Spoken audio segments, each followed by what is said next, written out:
Hasn't been the best start for 2020. Still don't know the mental state of those in Iran. I'm pretty sure everything's going to be okay. Not really. But we got some good news, right? Mac Miller, we got a new album coming from him. And people have been asking me why I'm excited about it, why I'm happy about it. I'm not excited because I think the music will be great. I'm not excited because I think there'll be this like grand artistic vision, which I think is a huge possibility. It being created in such close proximity to, swimming. I'm just really happy about how this was put out. I'm not a fan of posthumous album releases. I'm not a fan of marketing them, trying to blow them up, or trying to gain massive publicity, because at that point, the artist can no longer benefit from any publicity that the album gets.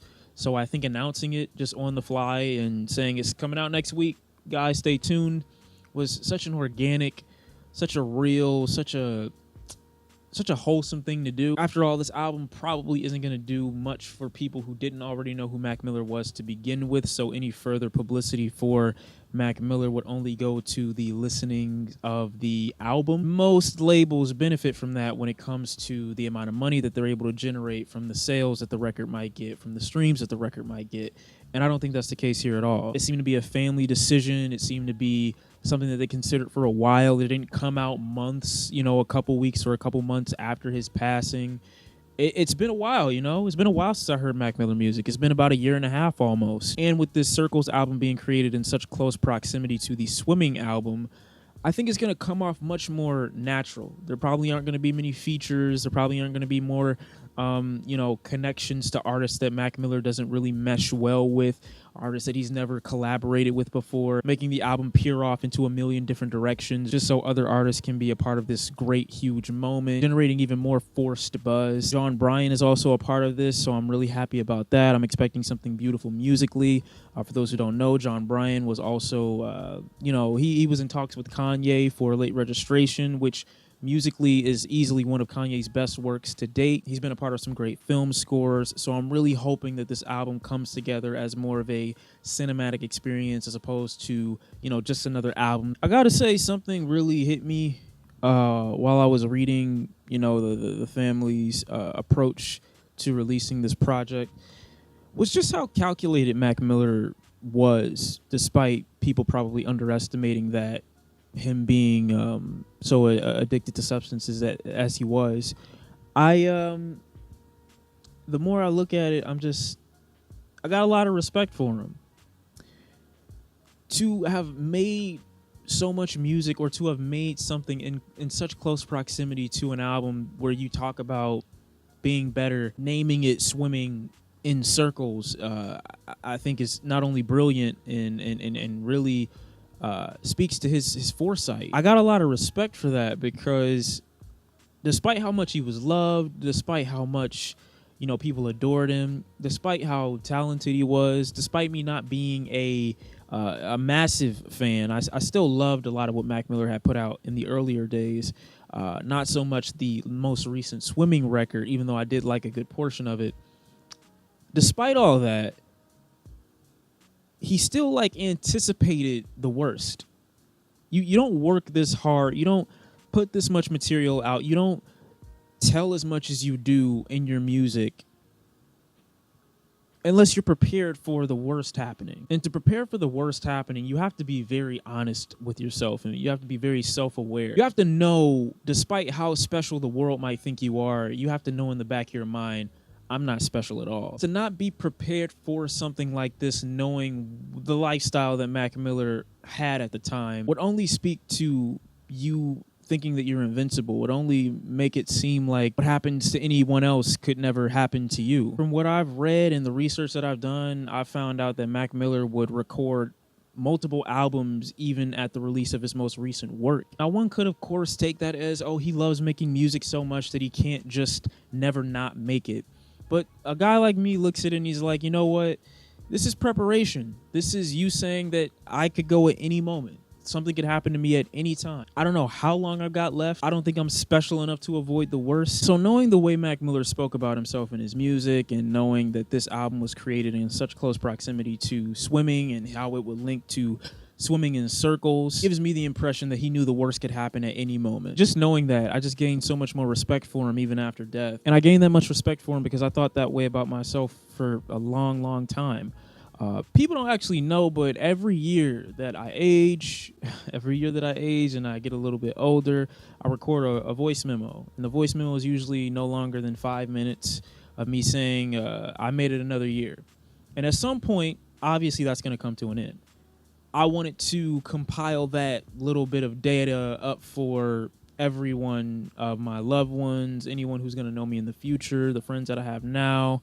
And I want all of that played at my last moment. Or if something happens to interrupt that, I want that played from my iCloud, from my phone, wherever it might be at that time. This is like a little time capsule, or a little update, a little diary. The idea of death doesn't scare me. I think the biggest sadness would be how the people that are close to me will respond to my demise, not necessarily me being upset with or saddened by my own demise. That's why the whole idea of self-harming, either through, any other means or through addiction, might be just normal for some folks, because they might not view themselves as special enough to avoid things happening to them in a negative light. So the idea that he would be here one day and not be here the next was probably very real for him. He probably didn't try too hard to avoid it. Now, obviously what happened to him should have never happened to him under any circumstances, but looking at the catalog and the amount of music that it's been, told to me that he has in the vault, it seems as if he viewed it as a real possibility the entire time. And to be able to work and create in that mental space is extremely admirable. I know so many people and so many instances of folks that would be crushed under that kind of pressure. When that's your reality, when that's the lens that you view yourself through, there's really no pressure at all. That's just the way you live. That's the way you think. And I think the love that the world and his family had for him is being shown through the way that this album is being rolled out, the way it was announced, the way it's being spoken about. Obviously, if you have no love for an artist, you have no love for the person, you have no relationship with them, you're going to grab anything, any content that they ever created and lazily throw it into a compilation, lazily throw it into an album or a mixtape and try to make money off of it, try to profit from it. Do whatever you can, sell massive amounts of really ridiculous and underwhelming merchandise to try to make the money back that you invested into this artist. You're going to do things like that.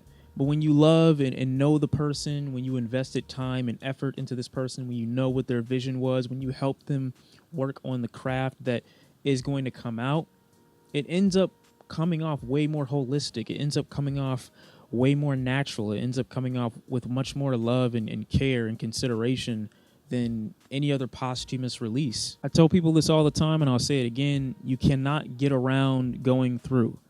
And my idea behind that is, when it comes to people, when it comes to being involved, when it comes to throwing yourself into the fray with something as important as this, as an artistic vision, you can't, as a label, get around going through the process with an artist if you're trying to release music or trying to push some of their work that they didn't complete. Just can't finish it. You can't try to throw more at it. You can't try to complete it unless you were there helping them out, unless you were there pushing them through, unless you were helping them break down those walls, break through those barriers, come up with these ideas musically or conceptually.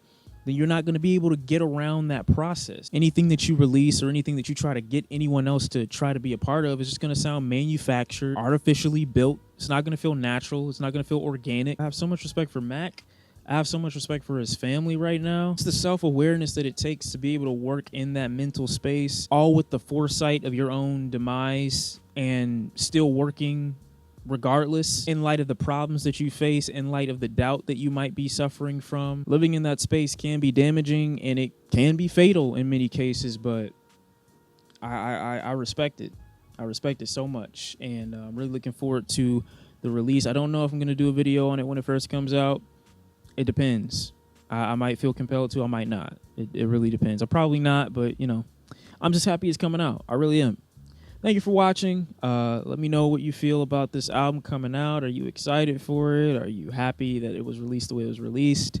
Does it set a standard for future posthumous releases? People don't have to keep going through this. The artists' families don't have to keep going through this, but It's life. It happens, and that's the way it is.